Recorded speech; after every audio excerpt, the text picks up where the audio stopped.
வெளியே போன தன் பொண்ணை காணோன்னு இங்க ஒரு அம்மா அவங்க பொண்ணுக்கு ஃபோன் பண்ணிக்கிட்டே கீழே வராங்க. அப்ப என்ஜின் ரூமுக்கு வெளியே ஒரு சின்ன பையன் பாலை வச்சுட்டு விளையாடிட்டு இருக்கான். அண்ட் அந்த மோட்டார் ரூமுக்கு உள்ளதான் இவங்க பொண்ணோட மொபைலும் ரிங் ஆகுற சத்தம் கேக்குது. இவங்களும் அந்த குட்டி பையன் கிட்ட தம்பி நீ யார் கூடப்பா விளையாடிட்டு இருக்கன்னு கேக்குறாங்க. அதுக்கு அந்த சின்ன பையன் எந்த ஒரு பதிலுமே சொல்லாம இருக்கான். இப்ப அவங்க பொண்ணோட மொபைல்ல இருந்து அவங்களுக்கு கால் வருது.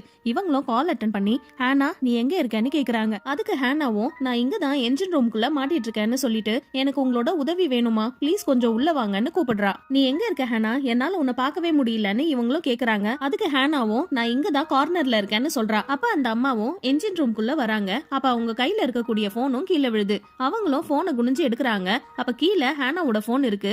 ஆப்போசிட்ல இருக்க செவுரு ஃபுல்லா ரத்தமா இருக்கு. அப்ப சடனா அந்த குட்டி பையன் என்ஜின் ரூமோட டோரை க்ளோஸ் பண்ணி லாக் பண்ணிடுறான். ப்ளீஸ் ஓபன் பண்ணுப்பான்னு அந்த அம்மாவும் சொல்றாங்க. ஆனா அவன் சாரின்னு சொல்லிட்டு அங்க இருந்து ஓடி போயிடுறான். இப்ப அந்த என்ஜின் ரூமோட கார்னர்ல இருந்து அவங்களோட பொண்ணு ஹேனா பேயா மாறி வந்து அந்த அம்மாவையே கொல்றா.